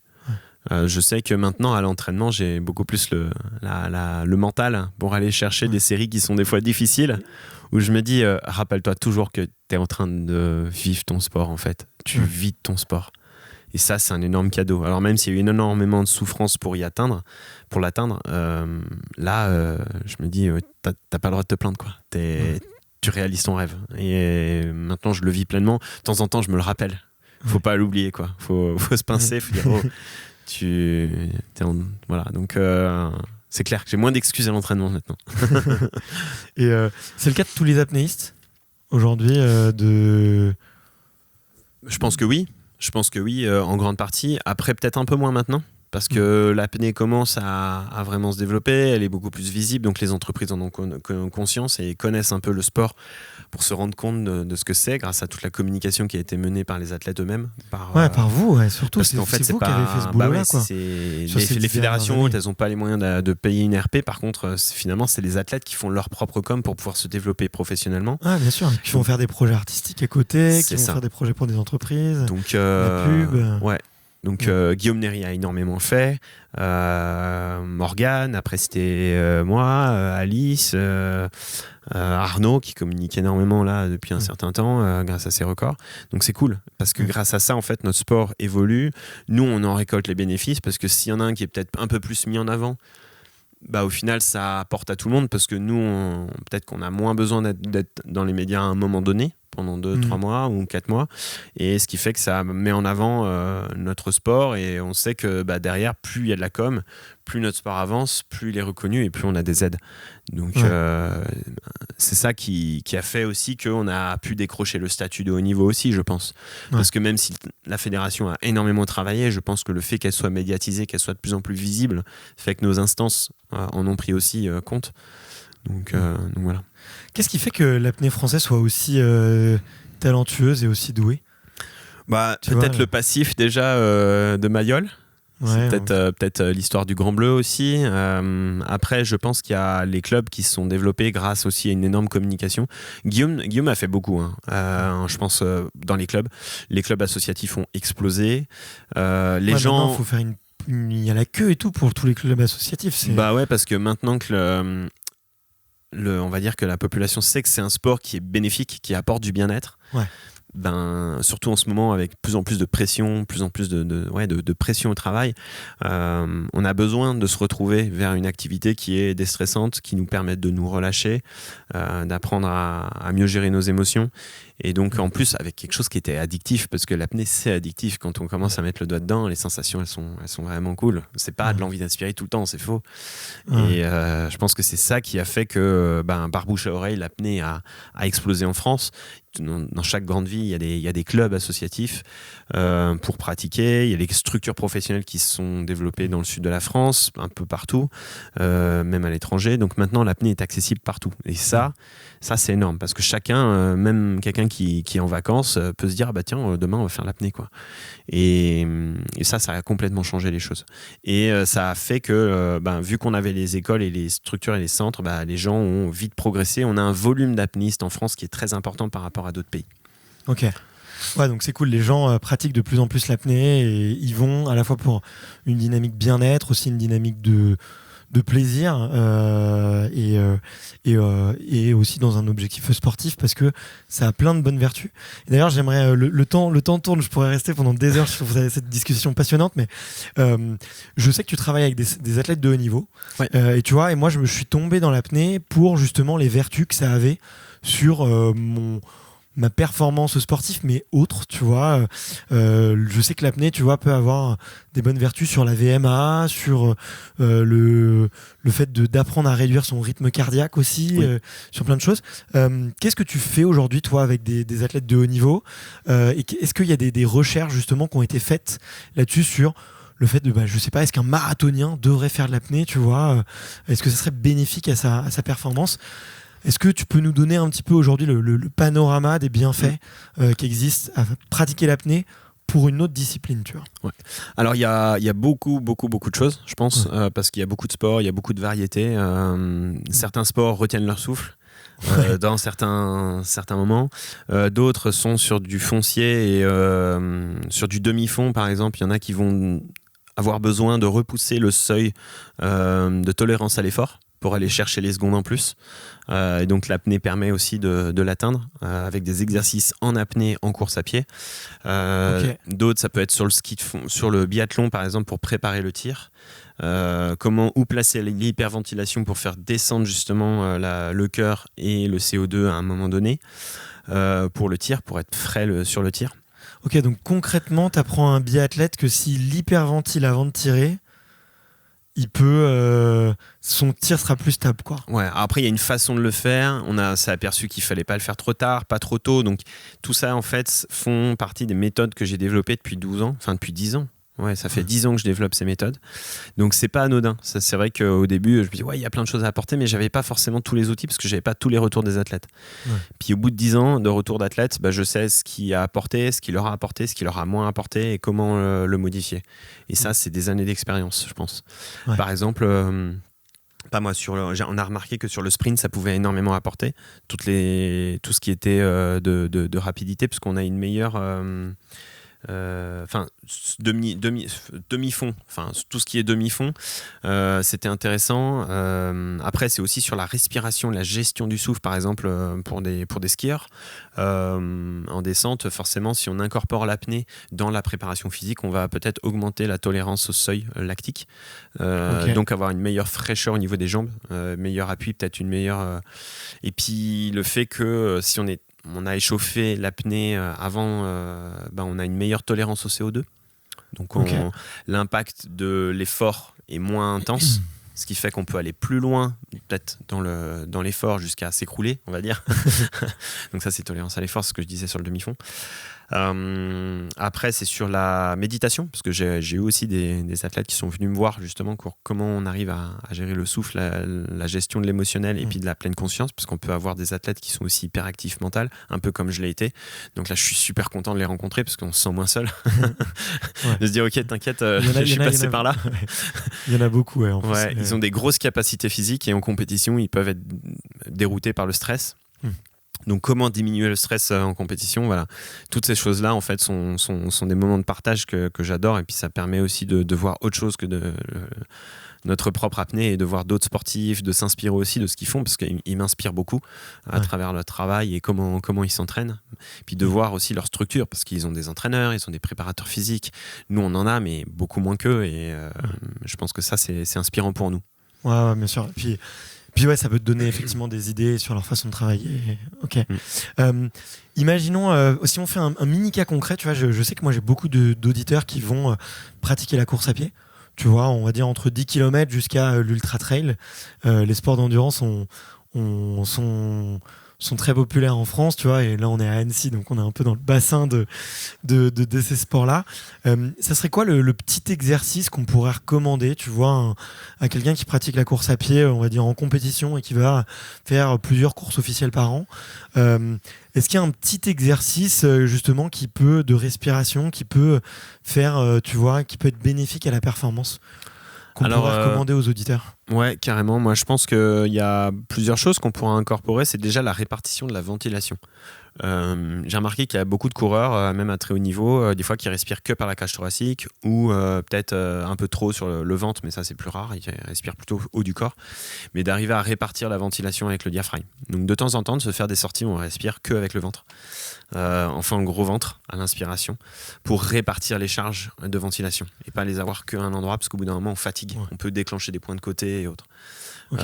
Ça peut être des assouplissements aussi pour étirer un petit peu les muscles intercostaux régulièrement pour qu'ils soient drainés, pour qu'ils aient une meilleure récupération. Donc ça peut être, c'est quoi? C'est se pendre sur une barre, ça peut voilà, de prendre un angle de mur, prendre appui pour ouvrir les muscles intercostaux, s'étirer. Étirer le diaphragme, poumon vide, faire des exercices en apnée, je pense en marche aussi. Ça peut être toujours intéressant de faire aussi des longues marches où on fait de ce qu'on appelle de l'hypercapnie, c'est-à-dire qu'en gros on respire que quelques fois, 4-5 fois, on recourt. Quand ça commence à être dur, on reventile 3-4 fois, puis on repart en apnée, et ainsi de suite, ça sur des cycles de 5-10 minutes.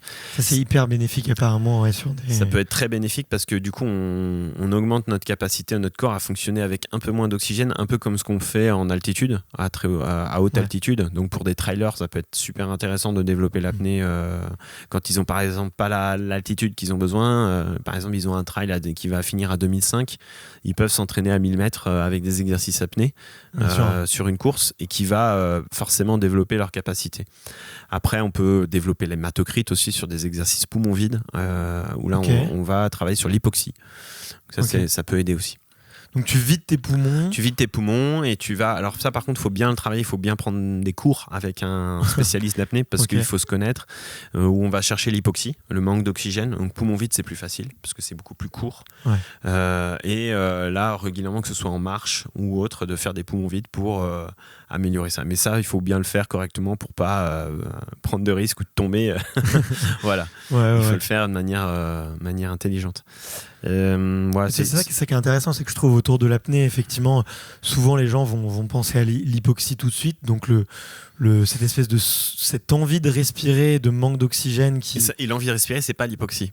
Exactement. Mais souvent on pense à ça, tu vois.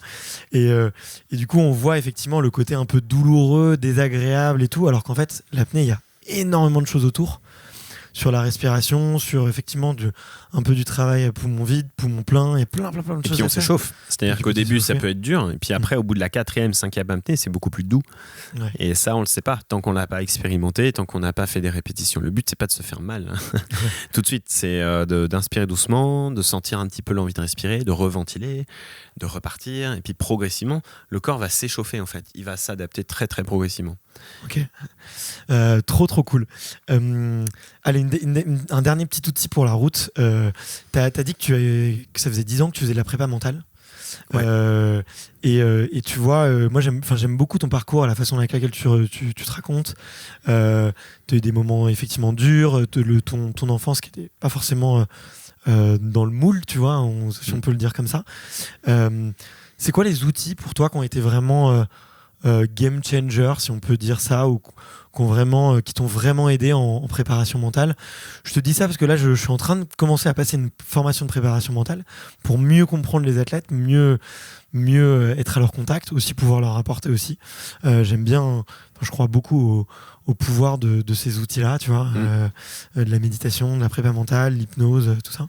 Mais toi, qu'est-ce qui a été vraiment utile pour toi? Au-delà justement de tous ces exercices de méditation, de pleine conscience, est-ce qu'il y a eu quelques autres outils qui, pour toi, étaient pratiques et que tu recommandes? Pour moi, ce que j'ai le plus appris grâce à ça, c'est aussi parce que j'ai fait une découverte et un lien avec mon activité et ce que me disait mon préparateur mental. Et en fait, c'est l'eau.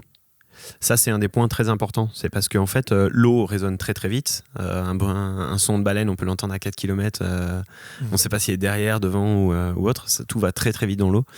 Et on a parlé de la force de la pensée. Et chaque pensée négative ou positive que l'on émet a une résonance et a un impact sur notre corps et ailleurs. Et en fait, on est complété d'eau. On est que de l'eau, et en grande partie. Et donc, chaque pensée, chaque intention a une résonance dans nos cellules, dans nos corps, et donc génère notre propre réalité. Et c'est pour ça que des fois, avoir de la connaissance, c'est bien, mais on peut aussi générer malheureusement des croyances limitantes grâce à la connaissance. Donc il faut arriver à la filtrer. Et je pense que les pensées positives et constructives dans notre sport, dans le sport en général ou ailleurs, est extrêmement déterminante sur notre progression. Et prendre conscience qu'on est composé d'eau et que chaque pensée a un impact positif ou négatif, c'est important. On a plus de responsabilité dans ce que l'on dit et dans ce que l'on fait. Donc ça, je pense que c'est vraiment le truc qui a changé. Donc le dialogue que j'avais avec mon préparateur mental, c'est dès que je commençais à partir dans des choses négatives ou dans une tournure de phrases négatives, il me reprenait sur une tournure. On pouvait dire la même chose, mais de manière constructive. Pas positive, constructive. Parce qu'il faut pas parce qu'il y a deux choses en fait. Il y a le côté positif et il y a dire les choses. Et on peut les dire les choses, mais de manière constructive. Et donc ça, je n'avais pas conscience. Comme plutôt de dire parce que, de dire pourquoi ça m'est arrivé. Pour que je puisse évoluer ou comprendre quelque chose. Pas parce que j'ai eu ça. Parce que là, on se retrouve dans une façon de penser négative. Donc ça c'est les choses qui m'ont fait évoluer. Sur, ok, j'ai loupé ma course, mais j'ai loupé ma course pour me montrer que je dois avoir une meilleure préparation à l'avenir, par exemple. Voilà. Donc il y a ça, c'est un des points, je pense, les plus importants. Après, ça a été Donc, parce que pour que, très intéressant. Ok. Ouais. L'exercice. Excuse-moi, je t'ai coupé. Non, pas de souci. Le langage a été déterminant en fait. Le langage est déterminant dans nos croyances et dans nos perspectives, et de voir plus largement nos possibilités. La méditation, évidemment, le cœur, quoi. Méditation, la pleine conscience plutôt, permet en fait de moins être dans les pensées, moins dans le mental, et d'accueillir les choses et de prendre les opportunités qui sont les bonnes de manière intuitive. Parce que si on veut développer l'intuition, il faut être en pleine conscience. Plus on est concentré dans l'instant présent, plus notre capacité intuitive à faire les bons choix seront là. Donc ça, c'est deuxième point très important, et ça résonne avec ce qu'on disait sur l'eau. Et c'est vrai que, juste pour rebondir par rapport à ça, la méditation fait souvent très peur aux athlètes, où ils disent oh là là, je vais devoir rester allongé 10 minutes, fermer les yeux, respirer, alors qu'en fait l'état de méditation, c'est un état de pleine conscience, comme tu le dis, et la pleine conscience, on la pratique sans s'en rendre compte à plein de moments. Exactement. Tu vois, quand tu peux être captivé par une musique et ressentir tout ce qu'elle te fait vivre, cette musique, tu vois, au niveau de ton cœur, au niveau de tes doigts, et des émotions que ça te fait vivre, t'es en pleine conscience à ce moment-là, tu vois, et où quand t'es en train de conduire, c'est un exemple que tu fais souvent, t'es dans l'instant présent. Exactement. Tu regardes la route et t'es hyper concentré parce qu'il peut se passer quelque chose de dangereux. Et là, t'es presque en train de méditer. Et là, il y a peu de pensées qui peuvent arriver, quoi. Ouais. Donc, pleine conscience. C'est ça. L'outil et ça peut se faire dans la douche, en faisant la cuisine. Plutôt que d'être dans les pensées, on est dans ce que l'on fait. Et c'est pas d'être le maximum de temps possible dans le présent, c'est de ramener, en fait. Juste de jouer, de dire, OK, mon esprit est parti par là, je ramène dans l'instant présent et dans le ressenti. Donc, c'est nos 5 sens. Ouais. Je précise toujours, parce que la pleine conscience, pour la comprendre, c'est les 5 sens. C'est voir, sentir, toucher, écouter, voilà. Et ces sens-là nous permettent de nous reconnecter à l'instant présent. Et plus on est là-dedans, et je pense que ça, c'est le cœur du développement personnel. Et ce que j'ai appris après 10 ans de préparation mentale, en fait, c'est que c'est très simple, c'est que tout tourne autour de ça. Et qu'on a beau faire tous les exercices du monde autour, au final, c'est être présent. Donc ça peut être à travers la musique, l'art ou plein d'autres choses. Ouais. Mais être présent, quoi. Voilà. Ouais, puis c'est si on essaye un peu de trouver le méta de la performance ou la méta-compétence qui permet d'être performant, finalement, effectivement, c'est ce focus dans l'instant présent. L'état de flow, ce qu'on appelle l'état de flow, en fait. Et que tu retrouves chez un homme politique, que tu retrouves quand il fait un discours, dans un athlète durant sa perf, durant un entrepreneur toute la journée face à tous les problèmes qui doit remonter. Génial, trop cool. J'ai 3 petites questions pour la fin. La première, c'est de savoir c'est quoi une bonne journée pour toi. Une bonne journée, c'est quand je suis dans le présent. C'est quand je suis dans le présent. Et si je me pose la question de savoir ce qu'est une bonne journée, je suis plus dans le présent. Exactement. C'est ça. Et et puis une plongée réussie, être dans le bonheur et dans la culture du bonheur, dans la culture du bonheur, mais la culture de bonheur, elle passe par le présent et des pensées constructives, positives et qui nous poussent en fait à aller au plus loin dans nos projets. Okay. Parce qu'en fait la réussite ou le résultat, ça c'est juste une conséquence de notre positivisme et de notre capacité à être dans le présent en fait. Ouais. Parce que si on est présent, ça veut dire qu'on fait des actions qui sont justes. Et donc si on fait des actions qui sont justes, on va automatiquement avoir une récompense ou quelque chose qui soit à la hauteur de nos attentes. Et donc voilà. Ok, génial. Si tu pouvais montrer un film ou donner un livre à la planète entière pour qu'ils le voient ou qu'ils le lisent, qu'est-ce que tu choisirais de leur donner ? Oh purée, on peut lire plusieurs. Ouais, vas-y, carrément. J'en ai 2 livres, je dirais Le pouvoir du moment présent d'Eckhart Tolle. Il est central pour moi, c'est une bible dans le sens où ça ouvre les portes de tout le développement personnel en fait, parce que c'est le cœur, c'est le centre en fait de l'état d'être dans le présent. Après, je dirais les 4 accords Toltec pour vivre en société. Ça c'est quand même ultra important, surtout quand on est dans un environnement compétitif avec du monde autour. Ouais. Après, je dirais un film, La légende de Beggar Vaughn, difficile à trouver. Okay, avec Will Smith et Matt Damon, un film culte sur le développement personnel. Okay. Et l'état de flow, justement. C'est sur l'état de flow et il est exceptionnel. D'ailleurs, c'est triste qu'il ne soit pas en France, à croire que tout ce qui est développement personnel disparaît de l'environnement francophone. Après, sinon, c'est un autre film, c'est Le Guerrier Pacifique, mais c'est un livre aussi. Ouais. Très souvent cité sur ce podcast par beaucoup d'athlètes, donc je recommande à 1000%. Trop cool. Et entièrement d'accord avec toi sur les choix de lecture, ça me parle beaucoup. La toute dernière question, c'est de savoir, est-ce que tu peux me donner les 2 prochains invités du podcast, à savoir une homme. C'est la 2e fois que je fais la boulette, un homme et une femme, parce que j'aime bien respecter la parité, tu vois, des genres sur le podcast. Et okay. À qui est-ce que tu tendrais le micro ? T'as déjà vu Julia Chanourdi? Non, j'ai pas eu l'occasion de l'interviewer. Tu la connais un peu? Bah on s'était déjà rencontré, ouais. C'était Okay. déjà rencontré. Je trouve que c'est une fille qui dégage un super truc. Donc Julia Chanourdi, top en escalade, très inspirant. Trop bien. Et puis son parcours, le smile qu'elle a, elle est top. Après chez les hommes, j'en connais plein aussi. Difficile à dire. Non, mais ça peut être quelqu'un que t'as trouvé super sympa et qui a une belle histoire à raconter. Je pense Benjamin Davier, tu l'as déjà vu? Non. C'est vrai? Non, pas encore. Ah bah Benjamin. Ok. Benjamin, exceptionnel. Okay. J'ai travaillé j'ai travaillé avec lui sur l'apnée. Ouais. Et donc il a appliqué à fond. Il m'avait souvent au téléphone pour mettre en place ses protocoles. Ça l'a vraiment aidé dans ses courses pour les JO aussi. Ouais. Et donc pour moi c'est vraiment une belle personne. Ok. Il est dans le coin du coup. Ouais, il est dans le coin. Ouais, il est sur Annecy. Je savais qu'il devait s'installer sur Annecy, mais il est du Grand Bornand. Ok. Il est vraiment à côté. Et, ouais.